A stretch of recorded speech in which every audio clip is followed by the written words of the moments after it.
You're not as smart as you think, so stop romanticizing the idea of success while you're still trapped in the following habits. First, multitasking.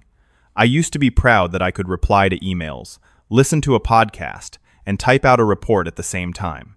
Looking back now, I realize I wasn't finishing anything properly. The brain wasn't designed to process two complex tasks at once. Productivity drops by nearly 40% every time you switch between them.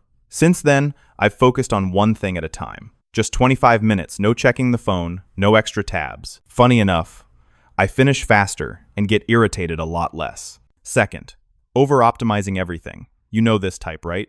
Every time you start something, you have to find the best tool, the most efficient app. I once spent 2 hours just picking a font for my monthly plan and then abandoned the whole thing once I was done choosing. Even planning itself triggers dopamine, which makes you addicted to the feeling of preparing instead of actually starting. Now I just start without needing it to be perfect. Do it first, polish later. The first draft is never pretty, but at least it exists. And that's enough for a perfect start. Third, writing everything down. Sounds harmless, doesn't it? I used to have a dozen notebooks filled with ideas, advice, quotes, and yet I rarely open them again. When you write without acting, your brain goes, okay, that's done. The result? A colorful stack of notes, and I was still stuck at the starting line.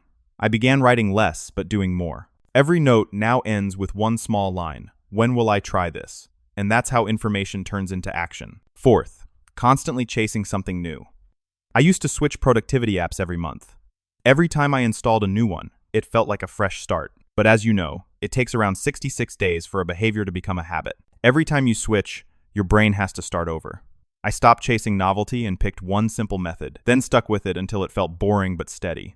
That's when real discipline begins. When you don't need excitement to keep going, you just do it because it's part of you. Finally, learning too many things at once. I used to think knowing more fields made me smarter. Not even close. Skill doesn't come from knowing a lot, it comes from going deep. Don't try to be a prodigy fluent in 5 languages when you're still learning to speak the first one. Now I pick just one topic each week. Read, test, fail, adjust. No rush. All these small changes taught me one thing. Real intelligence isn't about knowing more. It's about knowing when to stop. Sometimes, the smartest thing you can do is realize you're the one making things harder for yourself.